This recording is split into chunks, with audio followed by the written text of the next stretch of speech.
After my video about the Foxeer Micro Lollipops, you see the antenna, FPV antenna I have over here. There were a lot of questions what actually is inside of one of those babies. Because if we compare this with the previous generation of the Lollipop, yeah, this is Lollipop 1, but the Lollipop 2 was actually exactly the same size. You see that? Well, they had to be very creative in fitting the circular polarized antenna inside such a small casing. And if we compare this with the full-size 5.8 GHz cloverleaf, you see they really had to be quite creative in pulling this thing off. So what we're gonna do today? First of all, we're gonna take care about the safety, and remember, always wear protection. And we will take a Dremel and we will try to rip one of those things apart to see what's inside. I know that some people already did the ripping apart of the Micro Lollipop, and I will not be the first one. However, my goal is not to actually be the first one, and I haven't watched any single video of how those things are ripped. In theory, probably I could, I don't know, use some kind of the pliers to remove the cap, but this would be, I think, too simple. So let's just fire up the Dremel and cut the plastic off.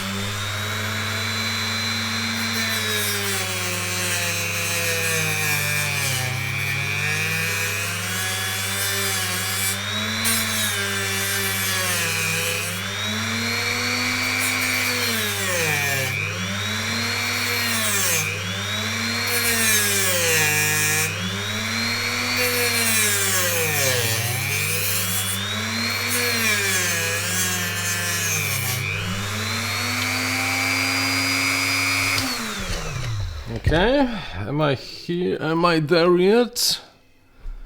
No.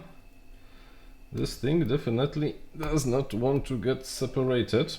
And actually this is a good sign, because probably that also means that the antenna will not be destroyed after the first crash.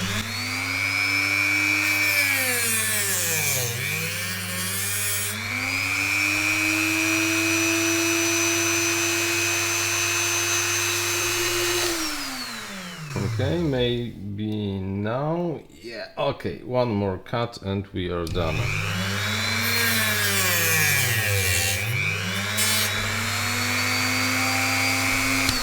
Okay, success. Ta-da! You see? It's an antenna.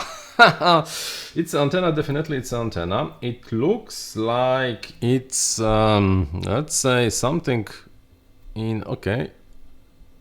It looks like this is the PCB antenna with some traces over here.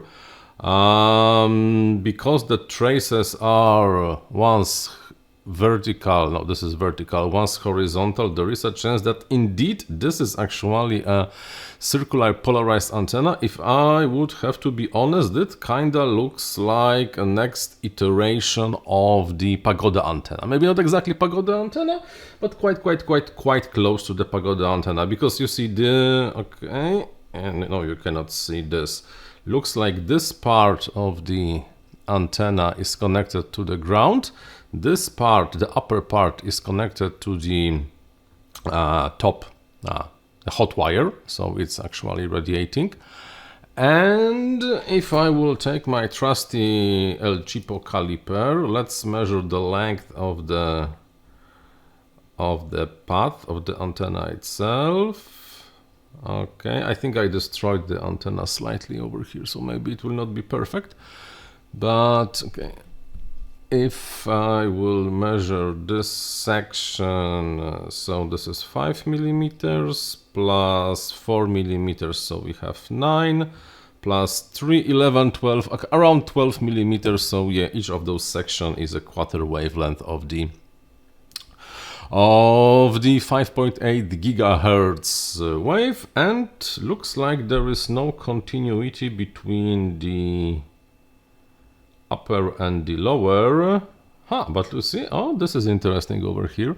There is like a path and then the reflector. Too bad I know so little about the circular polarized antennas, and definitely I'm not an expert in those, but I do have to say that I do believe that this is a circular polarized antenna, maybe not the perfectly circular polarized antenna, and there might be some strange things like the radiation pattern happening over here, but yeah, you will rather not be able to destroy this very easily, because this cap really fits super tight over here. It's really nice quality build, and I do not expect anything happening to the antenna itself. And on top of that, the cable is nicely rigid, so yeah, that's kinda nice. You see, that's kinda nice. Looks like the next generation of the folded dipole, because those are folded dipoles. There is like I did a separate video on opening the big size Lollipop, so we can just go over there if you want to, but this one, this is how it looks inside. Makes sense. Okay, that is one short video. That's all for today. Until the next one. Bye bye.